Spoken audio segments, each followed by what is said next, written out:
말씀 함께 나누겠습니다. 만약 예수님이 죽음으로 그 삶이 끝났다면 기독교는 더 이상 이 세상에 존재하지 않았을 것입니다.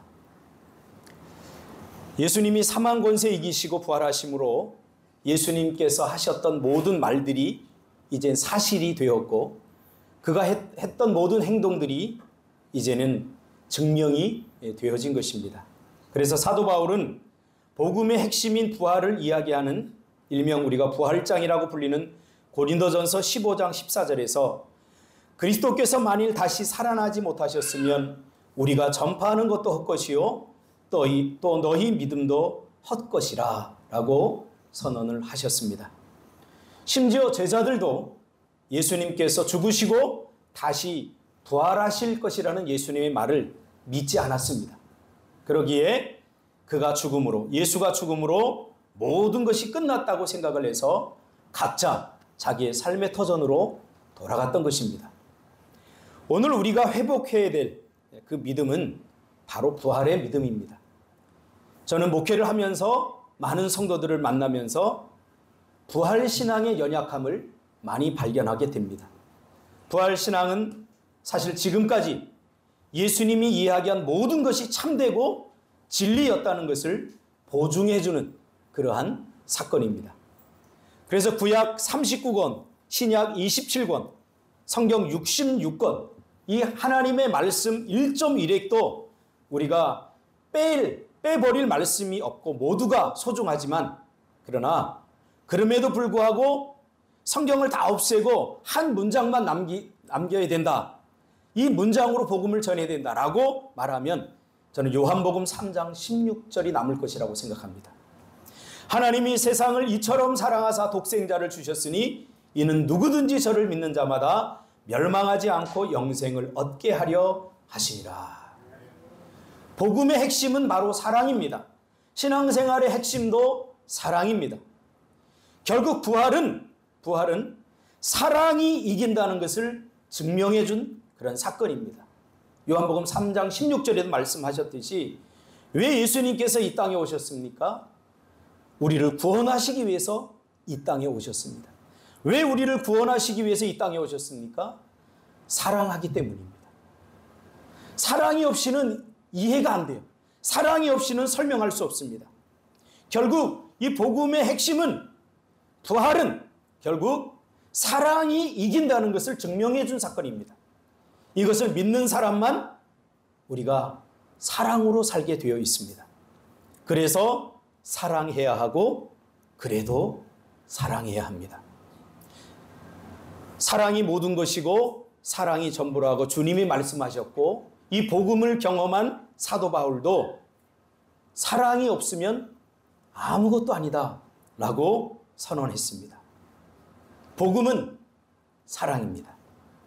사랑이 없으면 아무것도 아닙니다. 심지어 예수님도 율법에 젖어 있던 유대인들에게 율법의 완성은 사랑이다, 이렇게 말씀해 주셨습니다. 우리가 하나님을 섬기고 예배하고 기도하고 헌신하는 모든 행위의 완성은 결국 사랑이 없이는 아무것도 아니라는 거예요. 사랑 없는 기도, 사랑 없는 헌신, 사랑 없는 예배, 사랑 없는 찬양, 그것은 nothing입니다.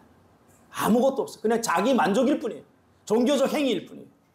그러나 부족하고 연약할지라도, 그 몇 마디 던지는 기도일지라도 거기에 사랑이 담겨 있으면 이것은 온전한 기도가 되는 것입니다. 내가 하나님 앞에 아무것도 드릴 것이 없는데 그 작은 한 푼 드리는 것, 이거 사랑으로 드렸다면 여기에 놀라운 기적이 일어나는 것입니다. 그러므로 사랑의 의지, 사랑에 대한 지향, 사랑에 대한 마음이 없으면 우리는 예배드리는 사람은 될 수 있어도 그리스도인은 될 수 없다는 사실입니다. 우리가 기도할 수는 있어도 그리스도인답게 사는 것은 불가능하다는 것입니다. 사랑의 승리를 믿고 사랑으로 살 때만 우리는 부활을 경험하고 부활을 누릴 수 있습니다. 아직도 부활 신앙이, 부활의 소망이 우리의 가슴에 와닿지 않으면 어쩌면 우리는 우리 안에 사랑이 있는지 없는지를 한번 살펴볼 필요가 있습니다. 그래서 예수님도 십자가에 달려 돌아가시면서 이래도 저들을 사랑할 거야. 이대로 그래도 네가 저들을 위해 죽을 거야. 라고 도전하는 사단에게 아무 말 없이 죽으셨던 것입니다. 우리가 새벽에도 제가 말씀을 드렸지만 예수님께서는 져야 될 싸움에서 진 것입니다. 죽어야 될 싸움에서 죽은 것입니다. 주님, 저들의 죄를 용서하소서. 저들은 저들이 한 무슨 일을 하는지 알지 못합니다. 그러면서 사랑을 포기하지 않으셨습니다. 살다 보면 도저히 사랑할 수 없는 사람을 만나게 됩니다. 그때 예수님처럼 생각해야 됩니다. 저들은 저가 하는 짓이 무슨 짓인지 알지 못합니다. 용서해 주세요. 그가 던지는 말 한마디, 그가 하는 행동 하나, 그것이 타인에게 얼마나 가슴 아픈 고통이 되고 아픔이 되고 상처가 되는지 잘 모릅니다. 그래서 거기에 어떤 의도가 있어서 한다고 생각하면 깊은 상처에서 헤어날 수 없습니다. 그가 무슨 말을 하는지 그도 몰라요. 그가 무슨 행동을 하는지 몰라요. 왜? 자신은 기분 나쁘니까. 그렇죠? 자신은 공격당했다고 생각하니까 그렇게 함부로 말하고 함부로 행동하기 때문에 오늘 예수님이 우리에게 정답을 얘기해 줍니다. 저들은 그들이 무슨 일을 하는지 모르기 때문에 그렇게 하는 것입니다. 그래서 예수님은 그럼에도 불구하고 용서하시고 그럼에도 불구하고 십자가를 지셨습니다. 그래서 결국 사랑이 승리한 것입니다. 여러분, 이기고 싶습니까? 사랑하시길 바랍니다. 요셉은 형제들에게 배신을 당했지만 그러나 그들을 끝까지 사랑했습니다. 그래서 결국 누가 이겼죠? 요셉이 이겼습니다. 예수님도 마찬가지입니다. 결론 짓겠습니다. 사랑은 선택이 아니고 사랑은 결단입니다.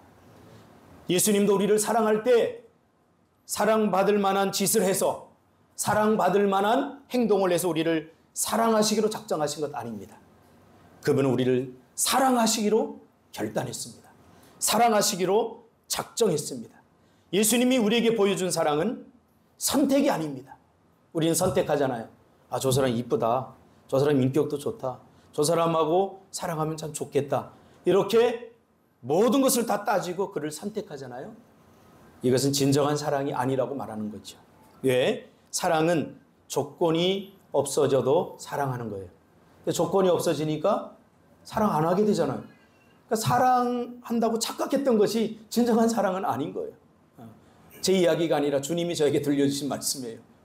내가 큰 죄를 짓고 하나님 앞에 볼 면목이 없어서 하나님, 저는 이제 교회 더 이상 못 다니겠습니다. 이렇게 했더니 주님이 저에게 그런 말씀을 주셨어요. 야, 내가 언제 네가 좋은 짓 하고 내 마음에 꼭 들어서 내가 너를 사랑한 줄 아냐? 나는 이미 너를 만세 전부터 사랑하기로 작정했단다. 사랑하기로 결단했단다. 여러분, 오늘 이 예수님의 사랑이 부활절을 맞아서 여러분 가슴 속에서, 여러분 말 속에서, 여러분 행동 속에서, 여러분의 관계 속에서 회복되기를 바랍니다. 분명히 얘기했어요. 그런데도 사랑 못한다고 하면 제가 예배당 종치듯이 뺨을 때릴 거예요. 사랑하시기로 지금 결단하시기 바랍니다. 사랑하시기로 작정하시기를 바랍니다. 기도하겠습니다. 주님, 고맙습니다.